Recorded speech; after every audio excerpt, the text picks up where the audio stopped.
You're listening to the Around the Lens podcast, the home of high-quality, roundtable, visual journalism discussion about the news, topics, and gear related to our career field. Now, here's the host of our show, David J. Murphy.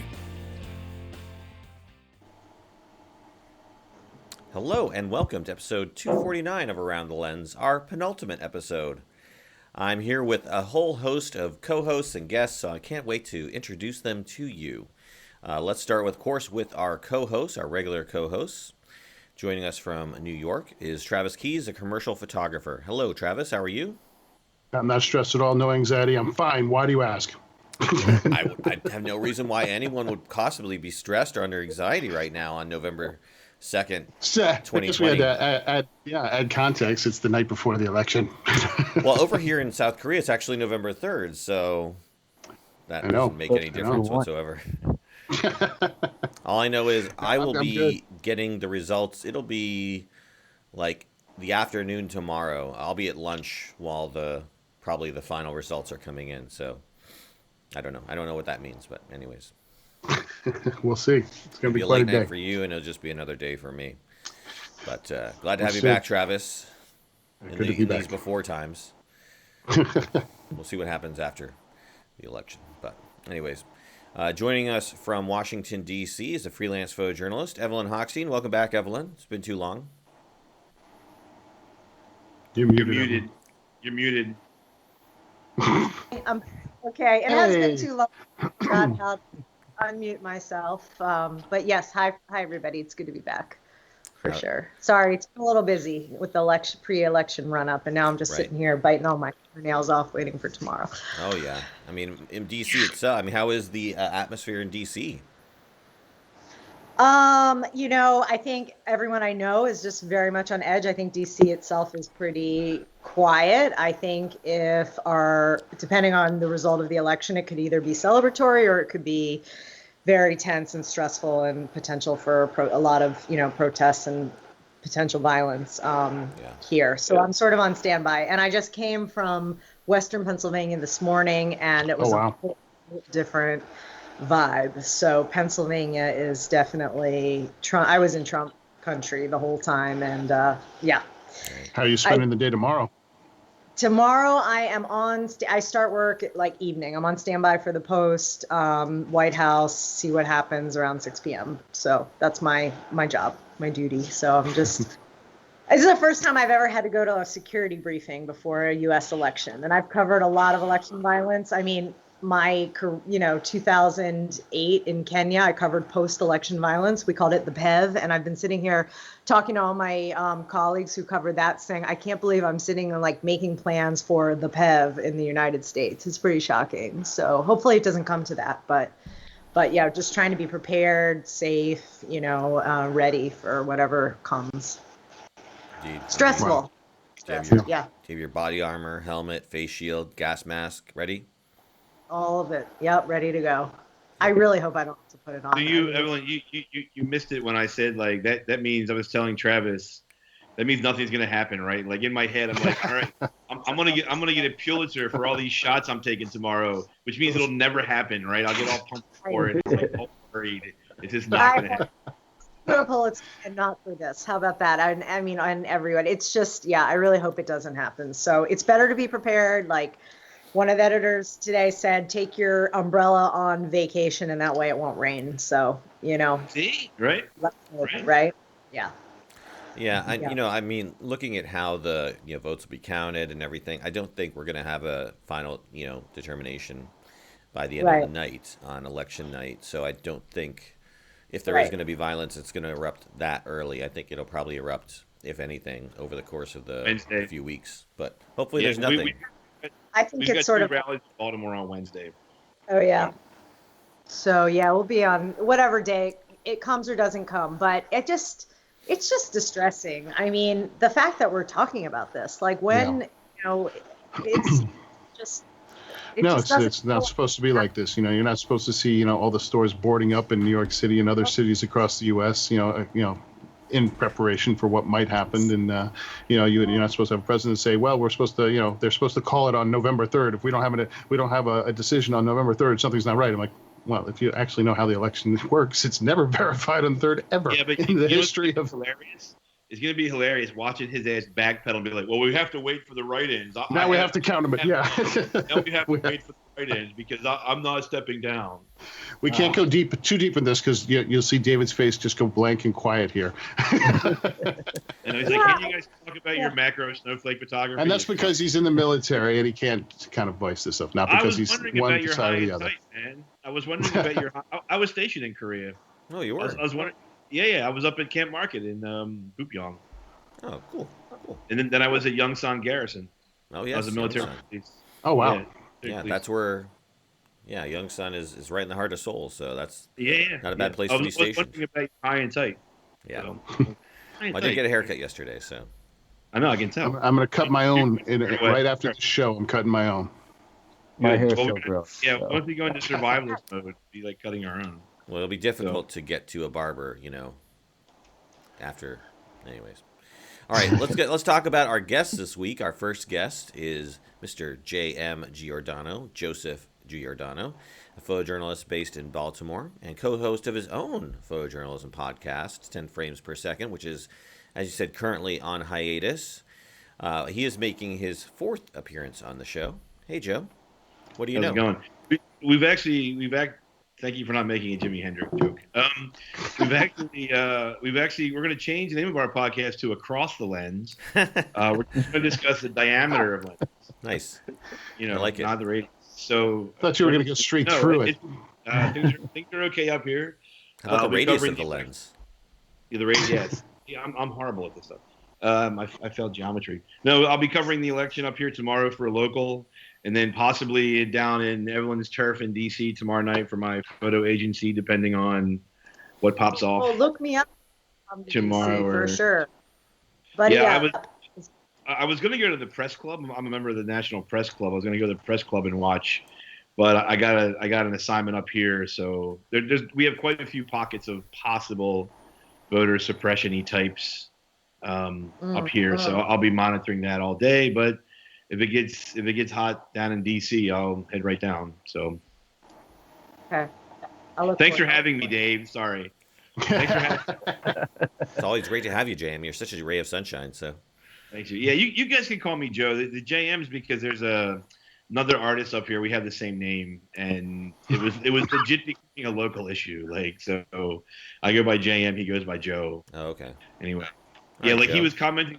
He's a curmudgeon-y old man. He was commenting on someone's Facebook page, and I had to go on and be like, this is not me. I'm not. Stop asking me. No, it's not me. So, but you guys can call me. Joe's fine. Okay. Yeah, I'm never sure because they I meet have a friend of mine. You in person and go, you're a lot much nicer than I thought you would be. Yeah. A friend of ours and friend of the show, C.S. Muncie, right? He likes to go by C.S., but I also call him Chris because that's his name. And so when it's like when I'm around him, I call him Chris because that's how I know him by, or whatever. I just happen to know his first name, so I say it. But everybody else calls him CS, so it's like it throws him off when I call him by his first name because he's so used to being calling CS. So it's good to know what you like to be called because I never am sure people who use their first two initials, like that. I should go by DJ Murphy. DJ, that's a cool. So Penelope name. It is. Penelope, sure. Penelope Cruz Murphy. Our other guest tonight, joining us for his second appearance, welcome back, is Mr. Daniel Dreyfuss, a photojournalist based in Santa Barbara, California. Hey, Dan. How you doing there? Good afternoon. Hey. Good afternoon. Thanks for having me on again. It's always fun to be on Around the Lens. Nice to meet everyone. Yeah. How's everything going in California? Is it still fires burning over there? Not so much anymore. There was one give it a day. Saturday, but it give it a day. Yeah, it turned out to be pretty small. But Santa Barbara is not really that exciting compared to where everybody else is. Right. So we're not expecting much voter suppression or riots or violence of any sort. Really, there might be a protest or two, but it's usually pretty small. Right. But if it gets pretty crazy, I might go down to LA and see if stuff really starts going off down there. But I'm just as nervous as everybody else about this, and it's a busy day for all journalists really, and it's one of those things where it's like this could be a great historical event, but also a very sad historical event. So it's but it's been interesting to document it up to this point, and seeing locals and just there's definitely a divide, and I definitely see more people active in the community about voting and stuff, which is good. Compared to last elections and stuff, more people have voted in this election already than ever before. So that's a good sign. People are voting. Absolutely. No, that's the important thing is that people vote. Yeah. And I think, we're going to see a record turnout at the end of this, because if you already, look at the numbers beforehand with early voting, it's been huge. So it'll be tremendous. Yeah, they're at 100 million as of tomorrow will have pre-voted, which is unbelievable. Yeah. Excuse me. Well, I was looking at the amount of eligible voters, adults who are able to vote, and there's like 255 million. So hopefully we get over that 50% mark. That's the most important thing. Yeah. Cool. Well, we've got a great show for you all today, and so we're going to be talking about a couple different topics. First one I want to bring up is the David Allen Harvey Magnum photo controversy. We talked about this, in an episode a while ago. I'll bring it up here and tell you which episode that is in a minute. But essentially what happened was David Allen Harvey was suspended for some of his photos that he took in 1989 of teenage sex workers. And, when we talked about the photos, they're very provocative in that, it almost looks like he's in the room while these sex workers are working and they're coming up to him. And, it's just very sus, as they say, as the kids say, if you've played Among Us, right? And so because of this photo debacle, if you will, the Magnum Photo Agency has decided to suspend Mr. Harvey for a year. So he will not be a part of the program. But, if you read this article, there's obviously a good chance that he'll just come right back into the program for a year. And I personally think that essentially this is a cooling off period and a hope that when he does come back, people have forgotten this story. But let me throw it out, and I also like to throw it to our guests first. So I'll throw it over to you, Daniel, since you haven't been on as much as Joe. And you can kind of give us your initial impressions of this story and kind of what you think of Magnum's response. Well, I mean, I also read, he was also being accused of inappropriate conduct towards a female co-worker or someone along the lines. And I think that's really the more important issue about his conduct as a photojournalist towards other people in general, but also towards women. The photos, like, without seeing them, and like, I only saw the one on the article. I do think that there is a sense of he's taken his role a little bit too far, and seeing that he's in the room, they're coming at him. He's not, in a sense, promoting it, but he's also not doing anything to show that there's an element of what can we do to help these people, or what can we do to help these girls. This was also, 1988. So, I mean, it's been a long time since these photos have been there. I mean, they've been there on Magnum for years. So seeing them, and this isn't the first time a photojournalist has documented underage sex workers. I mean, somebody won an award, 2 years ago for the same type of thing of underage sex workers or underage marriage. I mean, I know I've seen the story over and over again, but I guess it's the context of the photos that really has to be examined, and his behavior towards those girls, but also towards, women now, really has to be examined. And that's really the investigation, is that these photos are historical documents, but they're also, his role in doing it. Did he take the appropriate steps to see what legally he could do to stop it, or bring it to authority, or did he report it? Did he report it to authorities in Thailand or wherever he was? It does remind me, I was on assignment in Colombia last year, and we were doing a story on Venezuelan refugees, and when the Venezuelan refugees that came in that were pregnant, the women that were pregnant had children, they became Colombian citizens, so they got all the healthcare, everything. And we got a lead from someone, and we went into this girl's house, and she was underage. I mean, she ended up being 16 years old. And obviously, I didn't take the same type of pictures in any way, but we met her boyfriend, who was the baby's father, who was 25 years old. And, we immediately went through the proper steps through the UN to report this, to file the paperwork, to provide the photos right away, to provide, all the recordings. I did some videos, so everything was turned over immediately to the proper channels. And I mean, I'm sure in 1988 there was a different procedure, but at the same time, should we still be publishing these photos? Should we still be using these photos? And I don't think, without seeing them, it's hard to say what context. But I think the bigger issue, and I think there should be a no tolerance clause in Magnum's bylaws, which they refuse to publish because they're top secret, apparently. I know, right? About sexual harassment and allegations.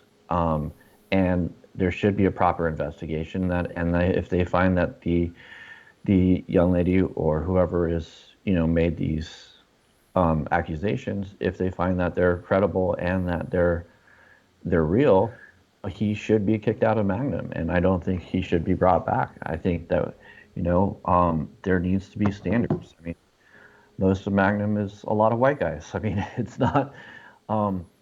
So, I mean, yeah, I do feel, I don't think that a year-long suspension and removing his photos from the cache is punishment enough. I think there should be a real investigation, and from an outside party, from not within Magnum, but hire someone outside an investigation, a private detective or someone else, and see how the situation that he was in, or put this young lady in, and find out what happened, and go from there.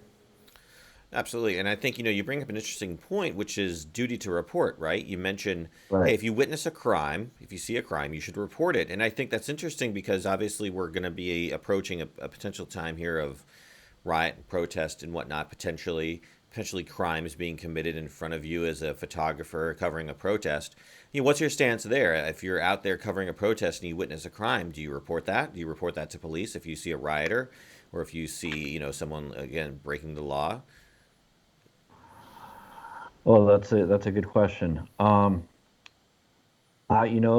me, I mean, I've had this. So there's a student newspaper here in Santa Barbara that refused to publish photos or video of anyone's face during the protests without their permission.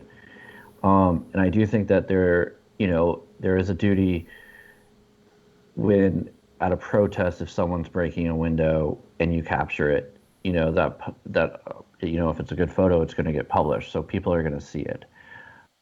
I don't think, and that's their choice to do that. I think a lot of times within this, ladies or young ladies being sex trafficking, it's not their choice to be there. And I think there's a difference between, those ladies being forced into this and him documenting it versus someone on the streets breaking a window, because that is their choice to be there breaking the window in a public space. So, I mean, I see what you mean, and that is a very interesting point. I think it comes down to, does this person have the choice to be in this situation? I think that's an interesting point. But I mean, the person whose window is broken didn't have a choice in their window being broken, right? For their business, they're going to incur a cost for that. If their business is, worse or looted or burned down, they didn't choose to have their business be, affected by a potential protester or rioter. And I'm just trying to determine if there is if we're going to equivocate a double standard for, put one broken law over higher of another broken law. Obviously sex trafficking is an extremely horrible thing and it should be reported, but I'm just trying to kind of understand where the line is there, I mean, certainly I feel like this is not comparing the same sorts of things. And we do have different degrees of crime. Like there's murder, there's manslaughter, and we do look at crimes in different ways. So I think even like grouping children who are the victims of sexual abuse in the same category as, looting, or while that may also be a crime, I think we have to be very careful here to separate like what role a journalist plays in documenting these two scenarios. Because I would say, yes, you may be duty bound to protect a child who is the victim and powerless of sex trafficking, even as a human being. What is your role if you witness something like that? As a journalist, and to Daniel's point, and you're out there witnessing, you might be taking a photograph of someone breaking a window. Our duty isn't to go to the police, but we are out in public and we're documenting an action that is happening as a journalist, and that may be published. We can't like act as the investigators of crimes. That's not our role. But if someone is in public and that photo happens to be published and the police then use it from the public record without, subpoenaing, which they can't really do, or they try to do from newspapers or wire services, but journalists avoid, do not willingly give out notes or images or anything that haven't been published. So we as the media, we have to protect ourselves in this situation. Is not our duty, and it's dangerous to put journalists in that position of having to report crime. So we have to be careful.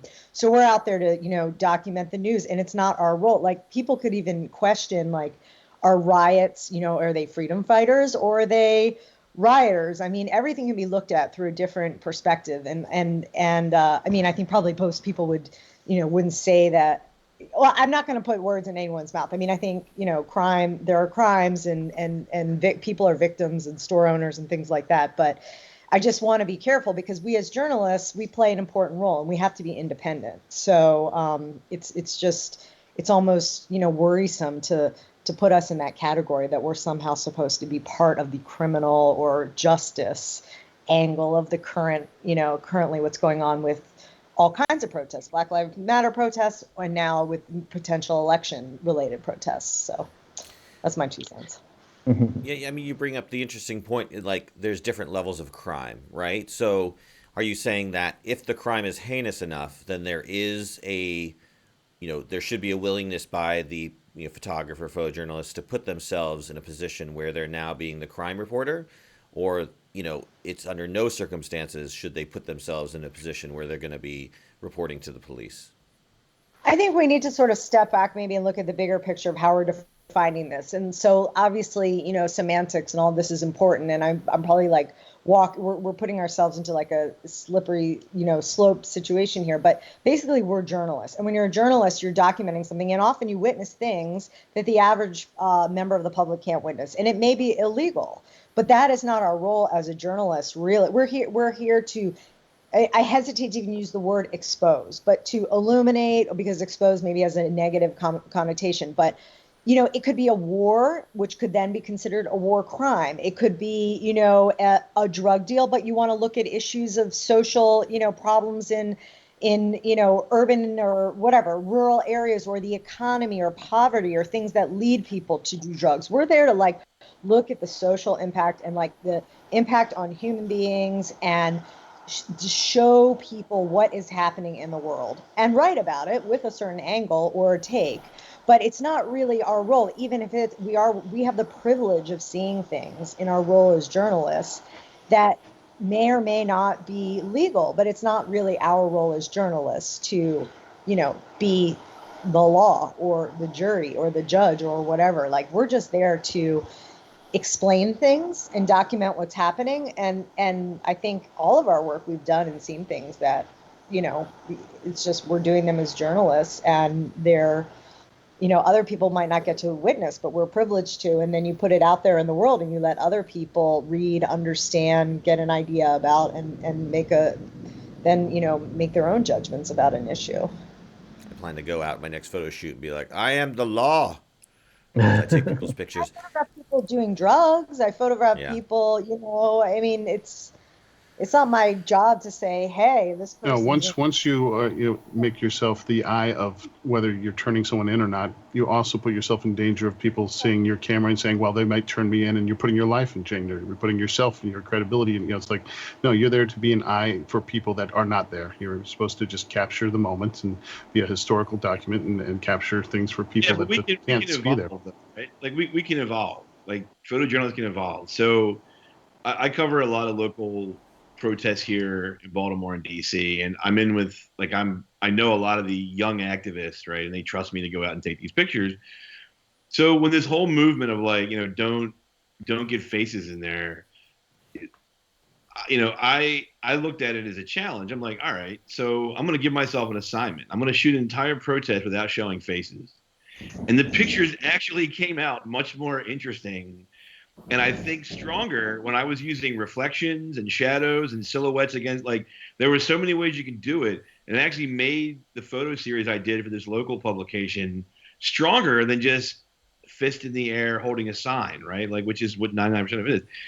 And unlike the drug stuff, when I was a photo editor at City Paper, I was contracted to do one large, long-term photo essay a year. I did it for 3 years.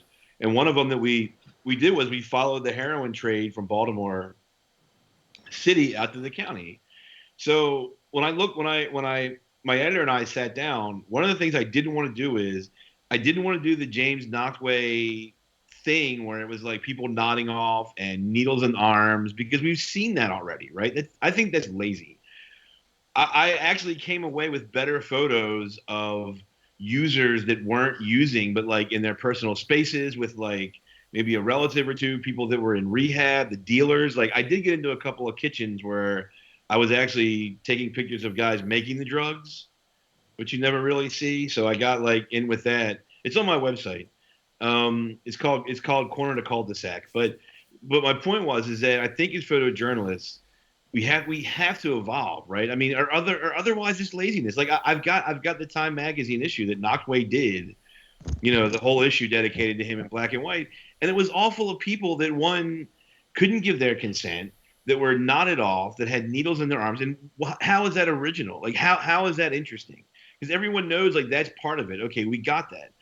There's a Magnum guy who's doing a whole series on opioids in America, and it's all people nodding off on street corners. How is that anything? I mean, we've seen that, and as far as the David Allen Harvey stuff goes, I mean, that, first of all, one of the keywords was vulva. Okay, so Magnum can just fuck off with they need to redo their whole archive, right? If you're gonna have that keyword, give me a break. These are the old entitled guys that think that they can do no wrong. I mean, look at Steve McCurry. If you and Evelyn and Travis and Daniel and David and me sent a freaking photo to the Washington Post that had people or a signpost taken out, we would never work in this business again. We would never work it again. It's old white guy privilege, and it's got to change.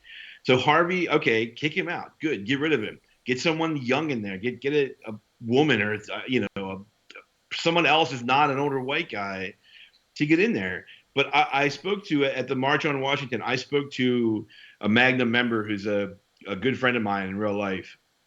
And he's a younger member, very younger.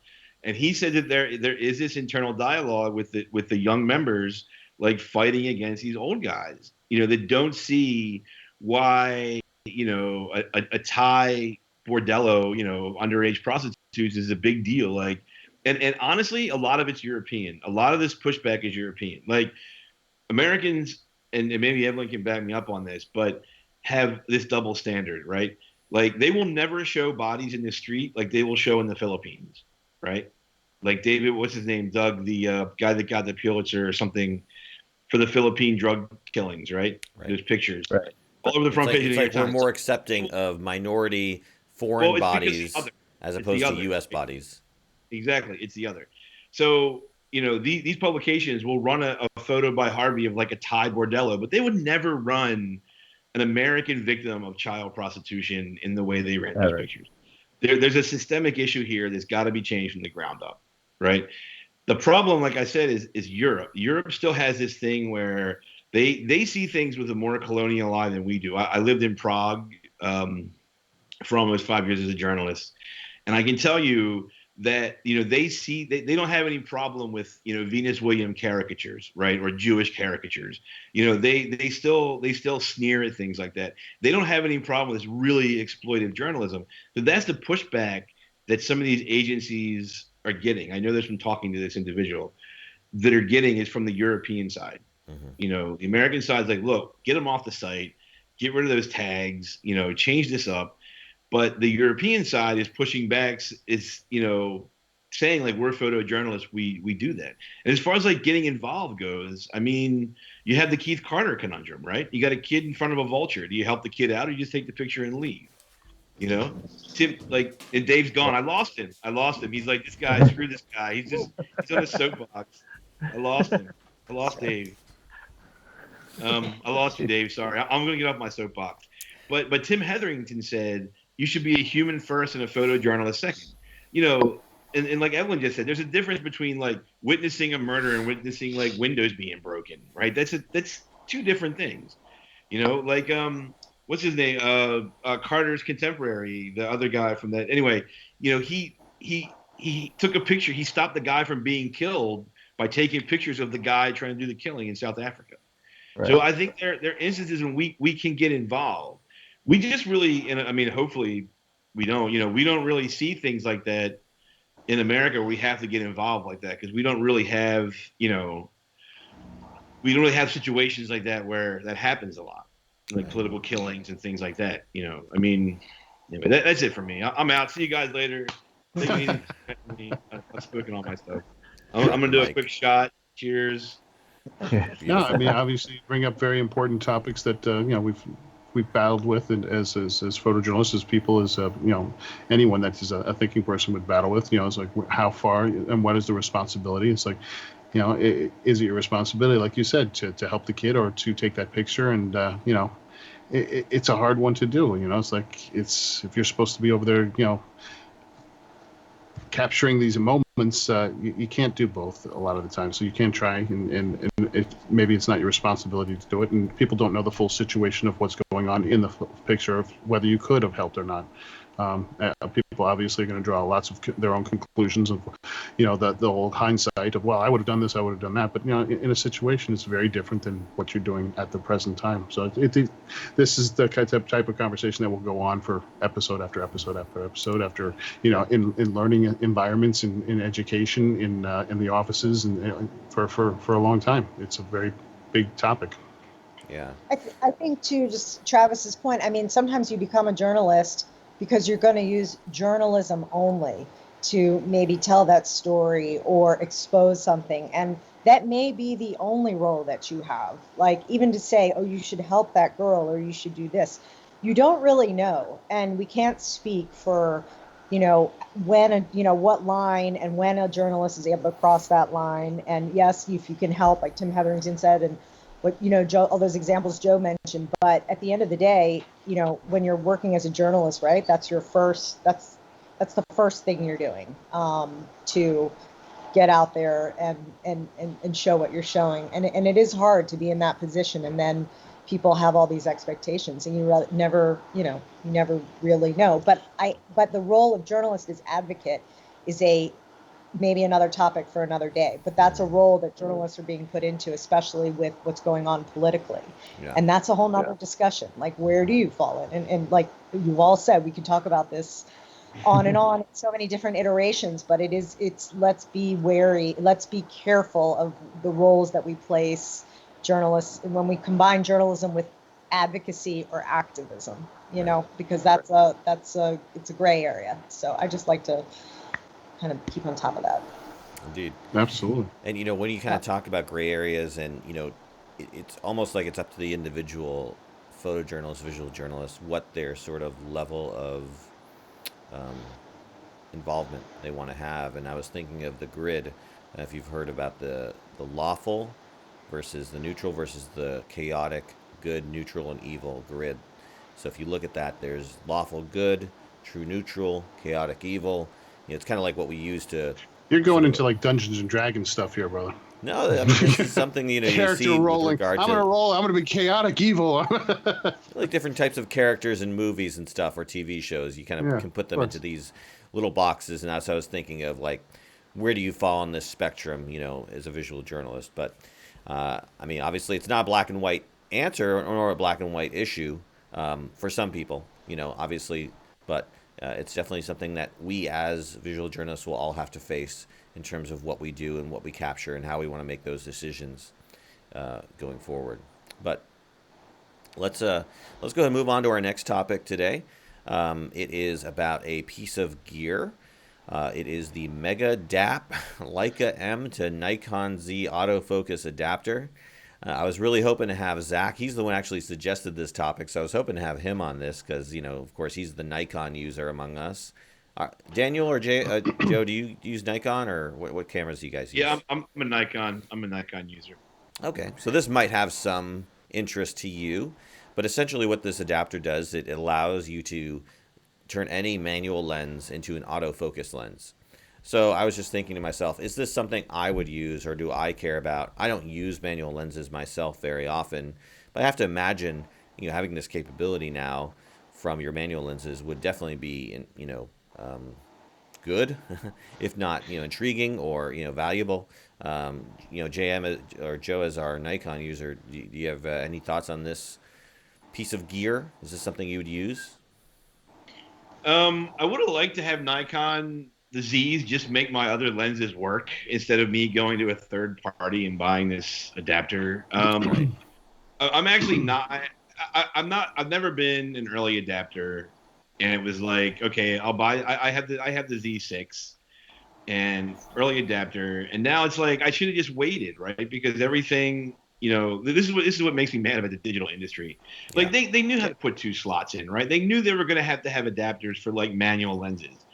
Just put it in. I know they got to make money, but just put it in there. Like the battery life on the Z is horrible. I've been waiting to vent about this to somebody, but now they have these, right? I looked it up when you sent the show notes, Dave, and it's like, why couldn't Nikon just continue with what they were doing, or make an adapter that wasn't $400 to do this? I mean, I'd love for my 50 and my 60 millimeters Nikkor lenses to work on my Z, but because if they don't, I use my 750. Which is a fantastic camera, so I don't really need to use my Z that much. Because I can't, you know what I mean? Like, I don't know. Yeah. I was disappointed. Yeah, what did you think of the Z6 and Z7 II? That, I mean, are you considering getting those or upgrading? No. I mean, why would I? Except for the 2 card slots, right? It's still, and maybe Ellen can talk about this a little bit too, but like, my no, hang on.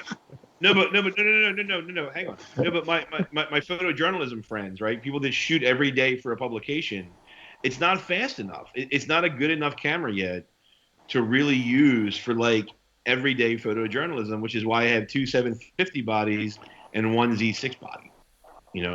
So it's kind of, I feel a little bit like, I probably need to buy it. The picture quality is amazing, right? And I'm not a bells and whistles photographer. I don't use all these settings. I shoot in manual, except for like white balance or something like that. Like I don't use the other stuff in there, Like my 750 is set to manual, and it's like, I still think that's the best camera Nikon's made in the past decade. The 750 full frame, excellent. You guys are all Canon shooters by the condescending looks. Yeah, sorry. It's a variety. No, I'm a Sony shooter. Sony? Oh, Sony's? Yeah. Are you okay? So, Evelyn, what do you shoot with? Canon. Yeah. Canon. Okay. I shoot 5D Mark IVs. And I tried the Sony digital and mirrorless. I mean, it was great. And I tried the R5 mirrorless. It was also great. So, yeah. But I'm not much of a gear. I mean, I love my 5D Mark IVs. I've had them since they came out, and they're great. And I'm very going to buy a mirrorless camera. Like, within a week, I'm going to do it. Oh, wow. Yeah. I'm the same way. I use my cameras. I mean, I had a 5D Mark II until it literally died. And I was like, well, and by then they had the 5D Mark IV.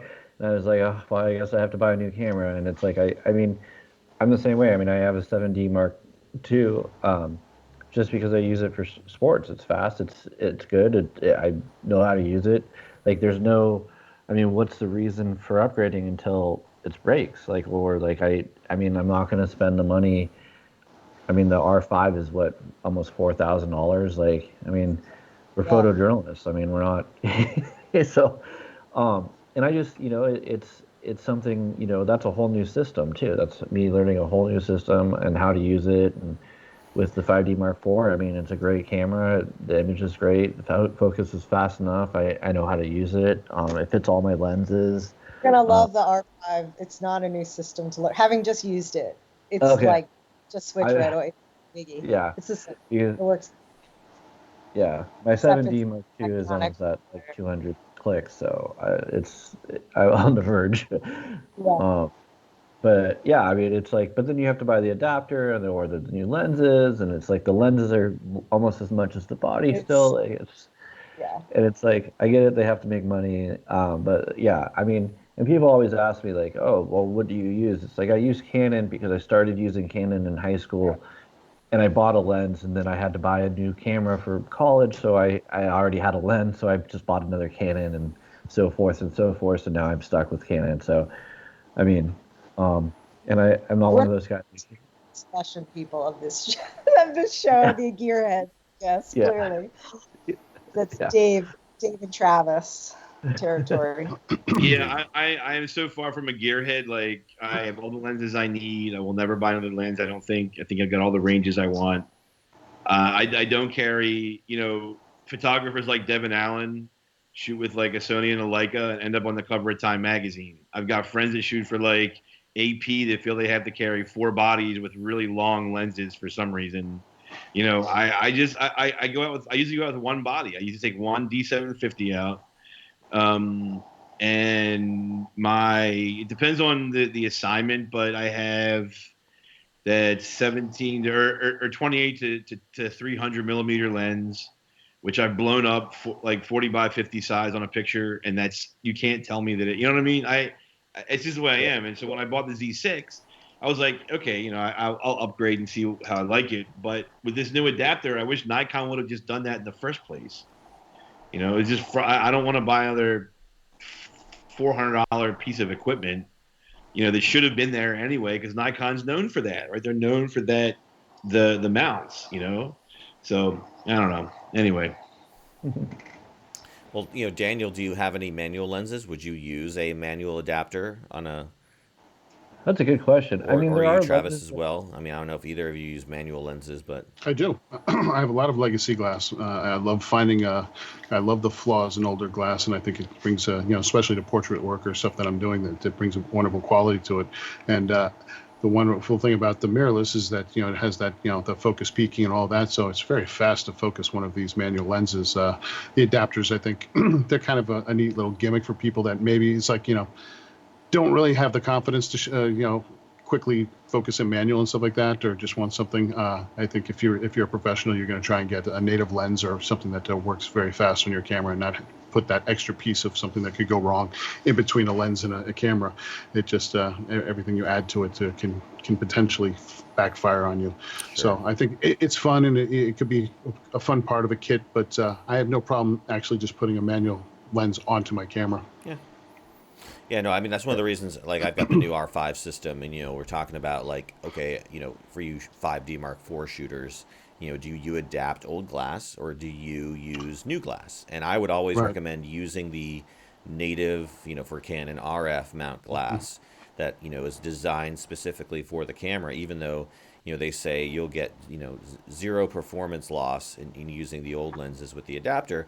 For me personally, I mean, when I came over the R5, I decided I'm going to go all new, all system design built for it. It's kind of like when I went to Panasonic for their Micro Four Thirds system, I used Panasonic glass. It's just my personal philosophy. And also for your R5, it's a higher megapixel camera from the other cameras, and the newer lenses are rendered and made to handle that, where the older glass is not quite as much. So you're actually getting a little more out of it. Yeah, you need that higher resolution glass. Did they say in the stats? I mean, how many do you lose? A half a stop? How much do you lose when you put these adapters on? Zero. Nothing. Zero. No, because it's not like because what you're doing is just on the lens you're just adding that piece that would normally be there on the lens. Yeah. The thing is, what happens with the mirrorless is you've now lost that area in between the lens and the thing, so you're actually just putting it back in. So it's the same distance as it would be on your DSLR as the mirrorless. It's just because the mirror is so much closer to the glass that you have to extend it, so you're not losing anything. Yeah, I would definitely use that little gadget. I mean, if I found older glass that I would want to play with or try out for portraits or stuff, I don't know how much I would use it out in the field or stuff, but I do like to play around. I mean, if I find another 4x5, my last one broke, but all that kind of old school stuff, I love playing around with. So I mean, if it wasn't $400 and I can find some interesting glass to play around with, that would be, I mean, it would be. And that's what I'm doing. I have a medium format digital Fuji, and I mean, just to buy those lenses are so expensive, but you can find all this great, from Hasselblad to Mamiya to Panasonic to all these great lenses that are incredible, that are manual lenses to add, and so I just use those on my medium format, and I'm having a ball with them. Yeah, that's great. So we're all mirrorless shooters here, or will soon be, Evelyn. Daniel, I think you'll jump over to the mirrorless world. Yeah, I've been looking at the R6 just because it's a little bit lower price, and I don't see much of a difference other than the megapixels. Yeah. But because I shoot for newspapers and wire services, so I mean, I'm looking at it, and I think when my 7D Mark II goes, which is pretty soon, any day now, I think I'll probably jump over to the mirrorless, only because that's where it's going. And I thought about buying another Mark IV, but I think getting trying out the new system, and for this for almost the same money, it's worth trying out. Have you guys used the R6? Is it much different? I've just used the R5, and so is Evelyn. And I think a lot Travis of people love the R6.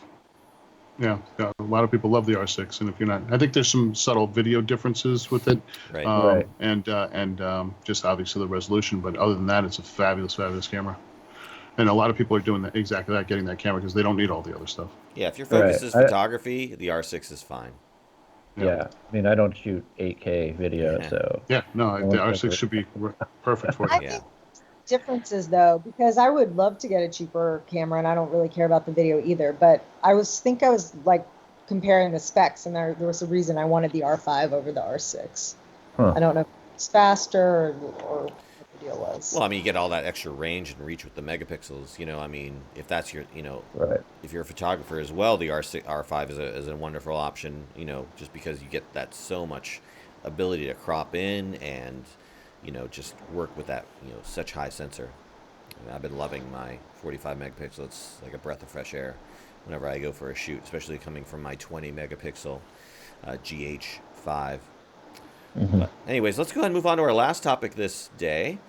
This is a tutorial I found about how to make your own hardcover photography portfolio, which made me think, are these things even really relevant nowadays? I remember back when, I had left the Marine Corps and I was going to New York City and I was looking for a job in the world of photojournalism. I had my printed portfolio with my big prints and whatnot, and a sort of book that I didn't make it myself. It was just I slipped the photos into it, but still, that was something you kind of had at the time. Like that was, when you went to college or you went to school for photojournalism, you had to have your physical portfolio, and that was a thing. But I don't know, is that really relevant now, today, in 2020? Do people really care and have to have a printed thing out in the world of, high-speed internet and, video and, online websites and stuff like that, which, of course, existed 15, 20 years ago when I was, going to college and, looking for work. But still, again, is this something any of you would actually, still participate in or have or use, a printed portfolio? If you asked that question, 8-9 months ago, would have been a different answer. Now, in the days of COVID and people not meeting up and exchanging things like that, it's a very different world right now. So, I mean, you have to kind of gauge on what's happening right now. Is it necessary to have that right now? No, it's not. right pre-COVID, yeah, I would say it's still important to have that, especially if you're meeting with advertising people or sitting down. People like to look at a book, and you can leave a book behind. And yeah, a lot of people will say, oh, I don't mind looking at an iPad, or I don't mind looking at a website. But a lot of them will still tell you they really do enjoy looking at a well put together book. I agree. I mean, I think there are photo editors out there that would love to sit down with you and go through a book. I know at the Palm Springs Photo Festival, like every year, all of those are mostly printed portfolios, and some of the work, I mean, is just really, one photographer I saw, his work printed was just so much better than looking at his website. And but yeah, with the days of COVID and like trying to schedule those meetings, like it's just not, I don't, until after COVID. But I mean, I'm a huge fan of printing photos, so I mean, I print photos to hand out, or every now and then somebody wants a print of something, so I print it at home. So I'm a huge fan of printed photos. I think it's always great to see them not on a computer screen. Exhibitions, I love going to photo exhibitions. I love having photo exhibitions. So, and that's just having that printed portfolio sometimes is a benefit to you, especially for a young photojournalist. Like, I mean, I remember reading a story a couple years ago about somebody who just made the little tiny like square books and sent it out to a bunch of photo editors, and they thought it was really clever. And then but yeah, I mean, it's hard now. I mean, a lot of photo editors don't have the time and don't want to, they barely look at a website. So yeah, but I do think it's still something that we should keep alive. Okay. I can speak a little bit about this. Not that I show one, but let's just put this in a post-COVID world, because when obviously we're not meeting in person, we're not really able to share our photo books. But for example, when I used to run the portfolio review for Women Photojournalists of Washington, and you're sitting face to face with an editor, I think it's fine to show your work on your laptop, but it's also fine to show your work, a printed book. And that's a great place. And I think in a way, although I personally would show my work on my laptop, I did see a ton of people with prints or photo books. And there is something like nice to have the photo editor really like interact with an image and hold it and bring it closer to their face, or really, engage it with the image in a different way. So I would say that there's still value in that, but it's for like the face-to-face interaction. And I would think too, like, do you think your work will show better in a printed, or will it look better, online? And sometimes like digital and the back, the lighting of the computer screen can really make something pop. Maybe your prints aren't as, I think, use it, like do whichever is going to show off your work the best. But I would say that there are certainly, there's still a need, it would totally work if you're able to have a face-to-face, meeting with someone. And, I send out, like, I don't do a lot of mailers or promotions, but I like to print too, Daniel. So like, I usually take like my best photo of the year or my favorite photo, and I will like print little 5x7 cards, and just for the holiday cards. And I just make my own, but I'll also send those to my editors, and, there is something beautiful about the printed image. So I think the need exists. I would not do what this guy was doing on the video. I mean, that's like way too involved. Like that's not for me. I would probably send it away. I would print it on Blurb or whatever, or I would just have a book that I print my own prints and slide them into. I probably wouldn't do. This is just like, I don't have time for something like this. But if that's your thing, great, and go for it. So, but I just wanted to speak to having witnessed a lot of portfolio reviews. I think, if that's your thing, there's definitely a place for it. And I want to make sure I mention this. Evelyn, you were recently honored by WPOW, WPOW, in a you were a photojournalist of the year, right, for the WPOW 14th annual juried exhibition. Best in show. I won best in show, which I thought was an honor reserved for dog shows, but apparently also, thank you, Joe. So that was exciting. Yeah, I entered their annual exhibition, which I do most years. I don't do it every year, but it was a strong year for me. I felt, I had a lot of good work to show this year, and And I actually have a photo from 2019 one. And so I won Best in Show, which made me sort of laugh because I didn't know. Apparently people use Best in Show, but yeah. So did they anyway, make that you was do like great. the little obstacle course? Yes, I'm really good at like the slalom. So, and the jumping rings of fire, I suppose. Nice. But it's a bummer to win on a COVID year because we haven't had we normally have like a party, Right. and a gallery exhibition. Yeah. And I don't know when that's going to happen. I hope one of these days. But we did a virtual online. I've never done anything like that, an online exhibition. And the WPOW leadership did a really good job of doing that. But hopefully we'll get a real exhibition going. Yeah, absolutely. And Joe, aren't you involved with the university with Micah, or do you teach? Because we send. I teach darkroom at Baltimore School for the Arts, so I teach black and white photography. We do exhibition to schools, so if there's a gallery. I've been, because I'm not union, because I'm part-time and I'm paid by a foundation. I can teach from my classroom, but the kids can't be there. So I have a great setup. I have my own dark room. I got my own studio. But as far as a printed portfolio goes, I really think, it depends on how high up the ladder, right? Like, I wouldn't send Catherine at New York Times Magazine a USB drive, right? If I wanted to get New York Times Magazine, I would send a book, a printed of work, right? But, and a lot of photo editors, quite frankly, I think people need to focus more, who are professional, and this is the way they want to go, is curating their Instagram pages. Like curating, if your Instagram page is professional, mine's 99.9% professional, the work that I do.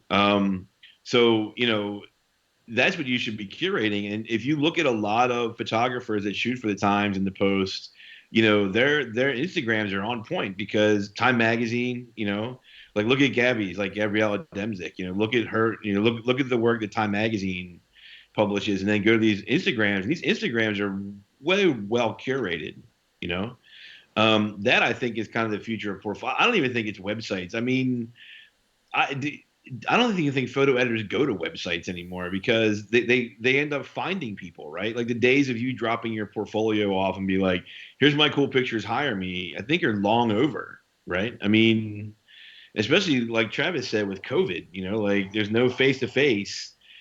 And right now, I mean, I don't know what the Washington Post is like, but the Times and Time Magazine, the Atlantic, they only hire like 3 different photographers, which is another. By the way, this is a great topic, and I would love to talk about this on Around the Lens one day, like hiring. Because I asked on Instagram and I asked on Twitter, and I got no responses back. And maybe Evelyn can maybe answer this question: how many photographers of color on the campaign trail? Well, versus how many? Go ahead. Oh no, there's been.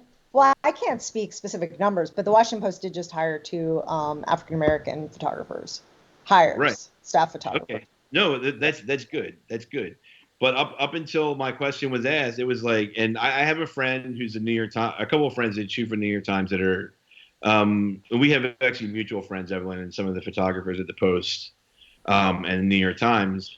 And I had asked one of my friends who shoots for New York Times regularly. He was covering the protests in D.C. on the march, and I said, how come you're not on the Biden campaign?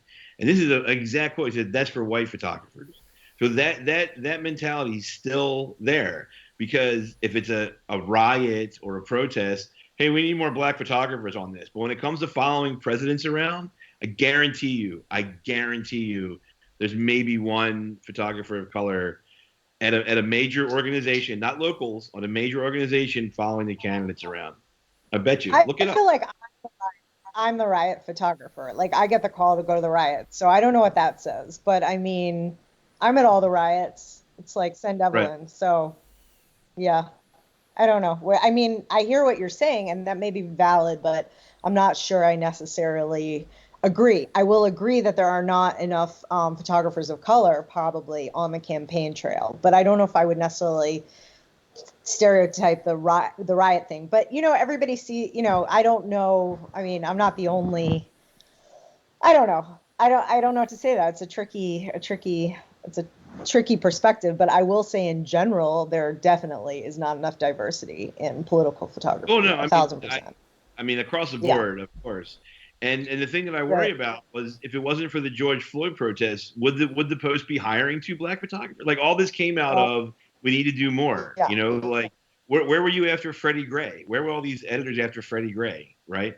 When the only photographers most of the photographers I saw in town were Freddie Gray were photographers of color. None of them were at Trump rallies. Right? They were you know. Again, this is a topic for Dave for another whole discussion. Who knows? Maybe we'll talk about it on our last episode of Around the Lens next week, episode 250. What? Yeah. What did you just say? Hires and diversity, you know, I mean, like I've seen it. It's been happening. It's like, oh crap, we were really behind the 8 ball on this. And I've seen changes, but they've really been changes in like the last 6 months, and that's great. But is that too little? But you know, people are also making the changes that are necessary, so that's a good thing, I suppose. But you're right. I mean, to your point, Joe, you're 100% right. And I want to bring up something you said, Evelyn, that kind of made me think you were actually a bad omen. Because if you're at a protest, we know it's going to turn into a riot. Right? No, I'm just kidding. Just kidding. But if you do see Evelyn at a protest, run. Run the other way? Yeah. No, but I don't know. Yeah. Or at least gear up. I'm just really hoping for quiet. I'm not one of those photographers that wishes for mayhem, despite my portfolio.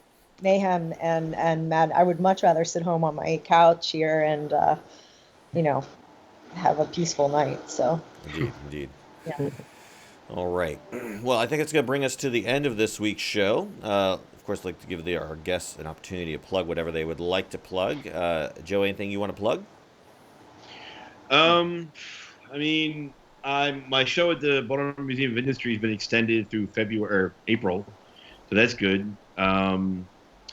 And I can't announce it now, but if I come on as a host, maybe in December, I might have a bigger announcement to put out there. So a project that I'm super, super excited about, and it's going into 2021, and there's nothing worse than getting a big travel grant and then COVID hitting. It's when you guys know that.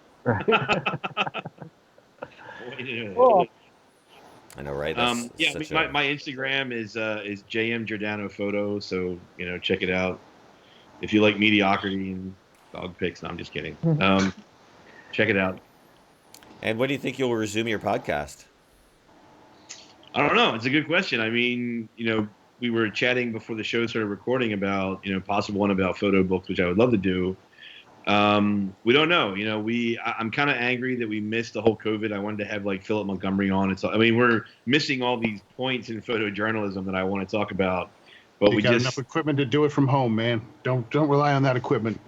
Yeah, I know. But we were kind of spoiled with like Loyola was our editor. Like the radio station edited it, posted it, put it all on. You know what that sounds like to me? An excuse.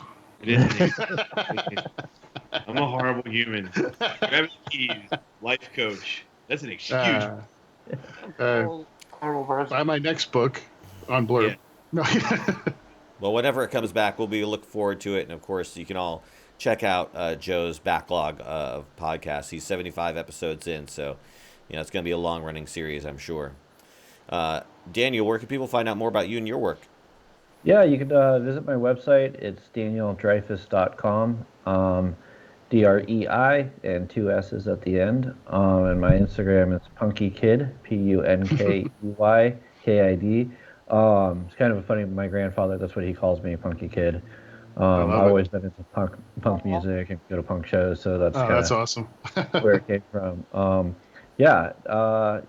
do a lot of my Instagram is Joe mentioned professional, but I do a lot of my street photography use Instagram for that.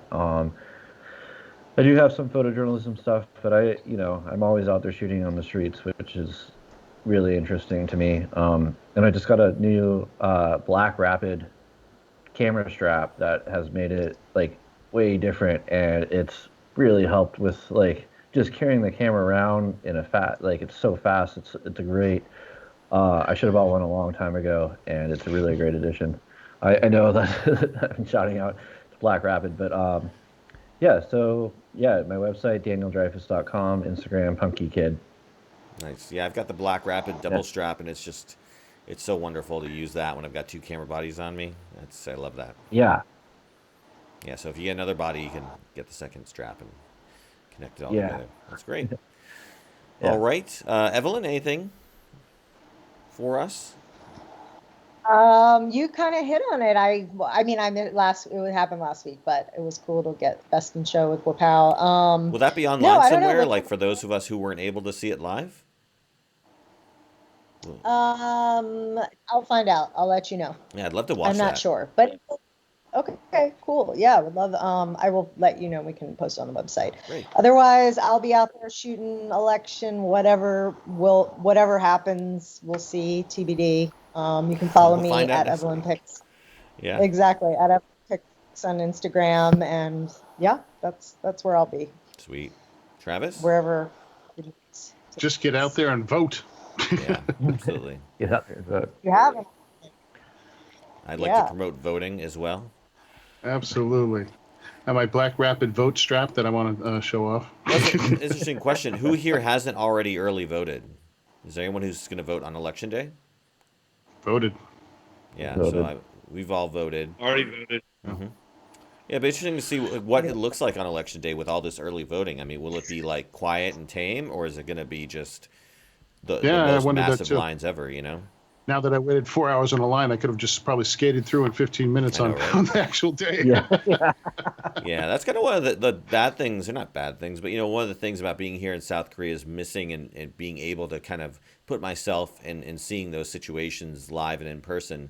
And, if I were in the States right now, I probably would, cover the voting story as well and, cover the elections and stuff like that. That would definitely be something I'd be interested in, but, kind of have to do it from a distance, so to speak. But don't we all, right?